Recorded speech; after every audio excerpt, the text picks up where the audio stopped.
Hello, I am Lavanya. Welcome to Yuvraj Infotainment channel. ఈ మధ్యనే American college విద్యార్థులు భారీ ఎత్తున నిరసన ప్రదర్శనల్ని నిర్వహించారు. కారణం అమెరికా ప్రభుత్వం మరి ముఖ్యంగా జో బైడెన్ ప్రభుత్వం ఇజ్రాయెల్కి మద్దతుగా గాజా యుద్ధంలో చేస్తున్నటువంటి హింసకు వ్యతిరేకంగా, ఎందుకంటే తవ్వుతున్న కొద్దీ వేలాది శవాలు బయటపడుతూనే ఉన్నాయి అక్కడ. ఈ అమెరికన్ విద్యార్థులు ఈ హింసకు వ్యతిరేకంగా గళమెత్తారు. భారీ స్థాయిలో ఆందోళనలు నిర్వహిస్తున్నారు. అమాయకులైనటువంటి పాలస్తీనా మహిళలు, చిన్నారుల మరణాలకు బైడెన్ ప్రభుత్వం బాధ్యత వహించాలని డిమాండ్ చేస్తూ వేలాది మంది విద్యార్థులు, అలాగే వారికి మద్దతుగా వారి ప్రొఫెసర్స్ కూడా ఈ ర్యాలీలో పాల్గొంటున్నారు. యేల్, MIT, హార్వర్డ్, కొలంబియా చాలా విశ్వవిద్యాలయాల్లో తీవ్ర ఉద్రిక్త పరిస్థితులు అనేవి నెలకొనున్నాయి ప్రస్తుతం. విద్యార్థులు మూకుమ్మడిగా జెనోసైడ్ చేసుకుంటామని, అంటే మూకుమ్మడిగా ఆత్మహత్యలను కూడా చేసుకుంటామంటూ ప్లకార్డులను కూడా ప్రదర్శించారు. మరి ఇంతకీ అమెరికా ప్రభుత్వం తాలూకా రెస్పాన్స్ ఏంటో తెలుసా? ఎలా ఉందో తెలుసా? పోలీసు బలగాలను, అది కూడా వందల మంది పోలీసులను రంగంలోనికి నిమిషాల వ్యవధిలోనే దింపేసింది. విద్యార్థులను ఇష్టం వచ్చినట్టు కొట్టిపారేశారు. లాగి వ్యానుల్లోనికి కుక్కి అరెస్ట్ చేసేశారు. ఎంత హింసాత్మకంగా చితక్కొట్టి లాగి పారేశారంటే ఇంటర్నెట్లో ఆ దృశ్యాలు తెగ వైరల్ అయిపోతున్నాయి. కొలంబియా విశ్వవిద్యాలయం తరగతి గదులను మూసేసింది. మిగిలిన సెమిస్టర్కు ఫిజికల్గా క్లాసెస్ని కండక్ట్ చేయకుండా ఆన్లైన్లో కూడా తరగతులను నిర్వహించాలని, అంటే హైబ్రిడ్ పద్ధతిని అనుసరించడానికి కూడా అక్కడి ప్రభుత్వం సిద్ధమైపోయింది.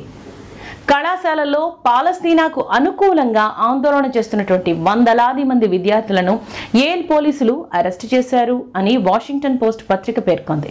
యుద్ధానికి వ్యతిరేకంగా చాలా కళాశాలల్లో, యూనివర్సిటీస్లో ఉద్రిక్తతలు పెరుగుతూనే ఉన్నాయి. విశ్వవిద్యాలయాలు రోజువారీ కార్యకలాపాలకు విద్యార్థులు ఆటంకం కలిగిస్తున్నారు అని ఆ పత్రిక పేర్కొంది.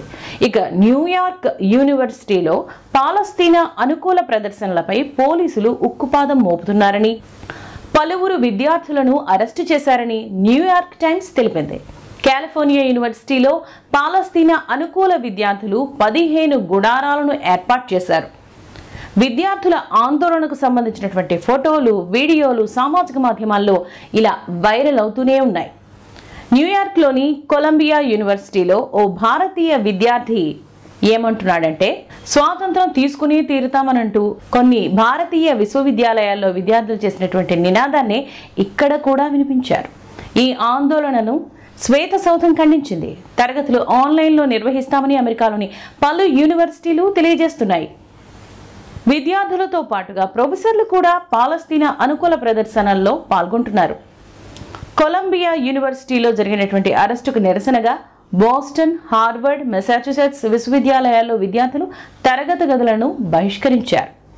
సో ఇదంతా, ఈ నిరసనలు, ఈ ఆందోళనలు, విద్యార్థులపై హింస, ఇవన్నీ కూడా ఇక్కడ కాదు, అమెరికాలో జరుగుతున్నాయి. మరి ఇలాంటి ఘటనలకు చిన్నమైనా పెద్దమైనా అమెరికాలో జరుగుతున్న ఇటువంటి వ్యవహారాల్లో సాధారణంగా ఇండియా తల దూర్చదు, రియాక్ట్ అవ్వదు. అమెరికా విషయంలోనే కాదు, ఇతర ఏ దేశపు అంతర్గత వ్యవహారాల్లోనూ అస్సలు జోక్యం చేసుకోదు. కనీసం ఒక్క మాట కూడా మాట్లాడదు. ఏ దేశాన్ని ఇలాంటి వ్యవహారాల్లో అస్సలు కామెంట్ చెయ్యదు ఇండియా, సలహా కూడా ఇవ్వదు. కానీ ఈసారి మాత్రం ఈ విధానానికి ఫుల్ స్టాప్ పెట్టేసిందా అని అనుమానం వస్తోంది. ఎందుకంటే మన భారత విదేశాంగ శాఖ ఈ మొత్తం వ్యవహారం మీద రియాక్ట్ అయింది. అమెరికాలోని కాలేజీల్లో విద్యార్థుల నిరసనలు, ఆందోళనలు, అక్కడ జరుగుతున్నటువంటి హింస పైన భారత విదేశాంగ శాఖ మొట్టమొదటిసారిగా నోరు విప్పింది. అమెరికా వైట్ హౌస్కి సలహా ఇచ్చింది. ఏమందో తెలుసా?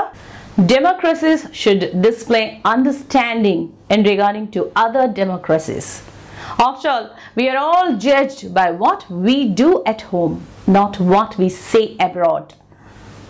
అంటూ వ్యాఖ్యానించింది.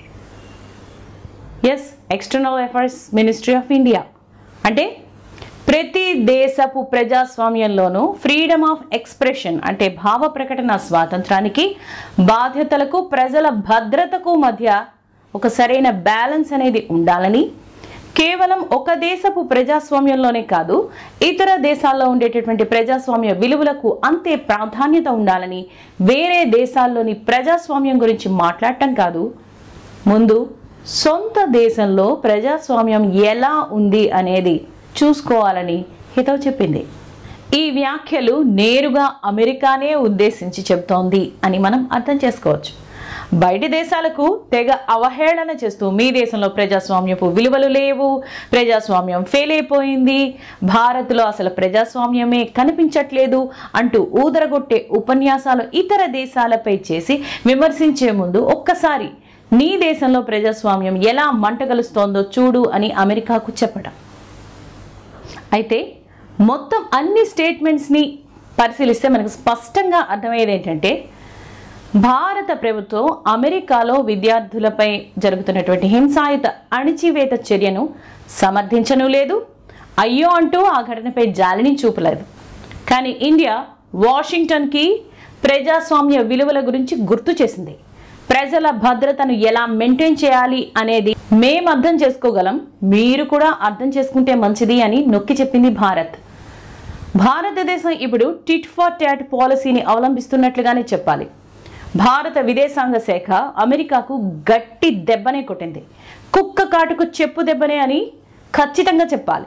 మీరు మా భారత ప్రజాస్వామ్యంపై తలతిక్కగా వ్యాఖ్యలు చేస్తే, భారత అంతర్గత వ్యవహారాల్లోన తలదూర్చి కామెంట్స్ చేస్తే, మేము కూడా మీ వ్యవహారాలను వేలెత్తి చూపించాల్సి వస్తుంది అని భారత్ చెప్పినట్లయింది. ప్రస్తుతం భారతదేశం చేసినటువంటి ఈ పని వల్ల అమెరికాతో సంబంధాలు బలహీనమవుతాయా లేదా అన్నది కాస్త పక్కన పెడితే, భారతదేశం మాత్రం అమెరికాకు ఒక గట్టి సందేశాన్ని పంపించిందనేదే విస్పష్టం. 2020లో యుఎస్లో ఒక అమెరికన్ నల్ల జాతీయుడు, ఏ ఆయుధాలు లేని సాధారణ పౌరుడిని తెల్ల జాతీయ పోలీసులు ఏ కారణం లేకుండానే దారుణంగా చంపేయటం, ఆపై ఆ ఘటనపై చనిపోతున్న వ్యక్తిపై కూడా అమానుషంగా జోక్స్ వేసుకోవటం అప్పట్లో కేవలం అమెరికాలోనే కాదు, యావత్ ప్రపంచంలోనే సంచలనాన్ని రేపింది. అమెరికా అంతటా నల్ల జాతీయులను అణిచివేస్తున్నారంటూ చాలా ఆందోళనలు కూడా అప్పట్లో హింసాత్మకమయ్యాయి. అప్పుడు కూడా భారత ప్రభుత్వం ఒక్క మాట కూడా మాట్లాడలేదు. నిన్న మొన్ననే జార్జ్ ఫ్లాయిడ్ సంఘటన మాదిరిగా వేరే సంఘటన కూడా జరిగింది అమెరికాలో. అంతేకాదు, యూరోప్ విమర్శించింది, చైనా కూడా విమర్శించింది అమెరికాని, కానీ భారత్ మాత్రం ఒక్క మాట కూడా మాట్లాడలేదు. అలాగే యుఎస్ సుప్రీంకోర్టు అబార్షన్ చేయించుకునే హక్కును రద్దు చేసినప్పుడు కూడా చాలా ధర్నాలు జరిగాయి. అప్పుడు కూడా భారతదేశం ఒక్క మాట కూడా మాట్లాడలేదు. భారతీయులపై హింస జరిగినప్పుడు మాట్లాడింది, లేదా భారతదేశంపై విమర్శించి దాడి చేయడం వంటి ఘటనల్లో మాత్రమే భారతదేశం స్పందిస్తూ వస్తోంది. అంటే అమెరికా ఆ మధ్య భారతదేశంలో స్వేచ్ఛ లేదు అని చెప్పినా కూడా, ప్రజాస్వామ్యం చనిపోయిందంటూ కూతలు కూసినప్పుడు మాత్రం భారతదేశం రియాక్ట్ అయింది. కానీ ప్రస్తుతం ఇప్పుడు అమెరికాలోని కాలేజీల్లో విద్యార్థుల ఆందోళన అంశం అంటే ఇండియాకు అసలు సంబంధం లేని వ్యవహారం. ఆ విద్యార్థులు బైడెన్ చర్యకు వ్యతిరేకంగా ఆ ధర్నా ఏర్పాటు చేశారు. భారత్తో వారికి ఏ సంబంధము లేదు, కానీ భారతదేశం రియాక్ట్ అయింది. అంటే ఇక నుంచి భారత విదేశాంగ వ్యవహార శైలి ఇదే కానుందా? కేవలం అమెరికాలోనే ఇష్యూస్ లేవు.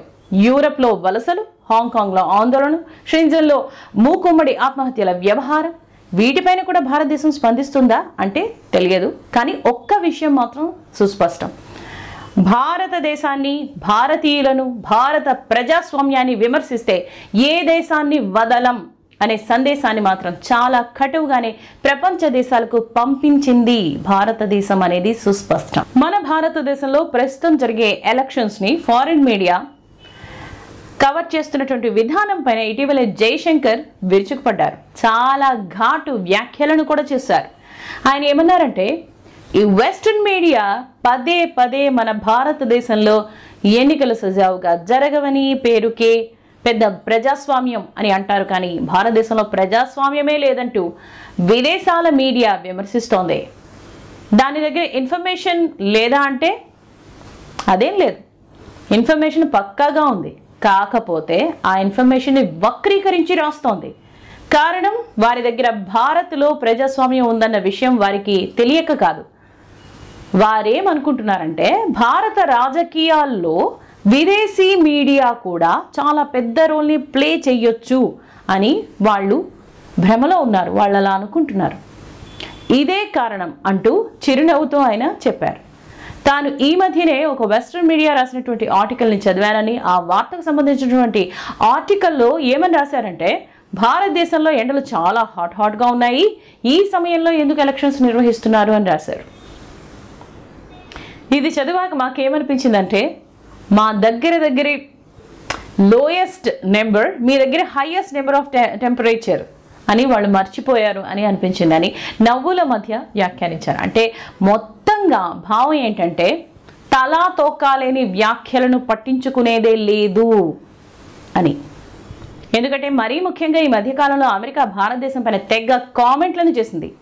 ఢిల్లీలో రైతుల ఆందోళన పైన నోరు పారేసుకుంది, కేజ్రీవాల్ ఇష్యూ మీద నోరు పారేసుకుంది, మత ప్రాతిపదికన పౌరసత్వం ఇస్తోంది అంటూ ఎన్ఆర్సీని, అలాగే కారు కూతలు భారతదేశం పైన చాలానే కూసింది, మణిపూర్లోని మైనార్టీలను కాపాడలేకపోతుందంటూ తెగ ఆందోళన వ్యక్తం చేసింది. మొత్తంగా భారతదేశంలో ప్రజాస్వామ్యం కుప్ప కూలిపోయిందని, ఎన్నికలు కూడా సజావుగా జరగవని, భారతదేశంలో పౌరులు చాలా కష్టాల్లో ఉన్నారని, వారికి హక్కులే లేవని, పేదరికంలోనూ అవిద్యలోనూ కూరుకుపోయారని, అక్కడ పౌర హక్కులు అనేవి మంటగలిసాయని, ఇలా నోరుంది కదా అని ఇష్టం వచ్చినట్టుగా నోరు పారేసుకుంటూనే ఉంటుంది.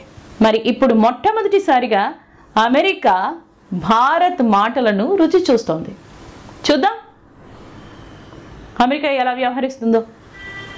మీకు ఈ ఎపిసోడ్ నచ్చితే మీ ఫ్రెండ్స్కి చెప్పండి. యువరాజ్ ఇన్ఫోటైన్మెంట్ ఛానల్ని సబ్స్క్రైబ్ చేయండి, లైక్ చేయండి, షేర్ చేయండి. And thank you for watching.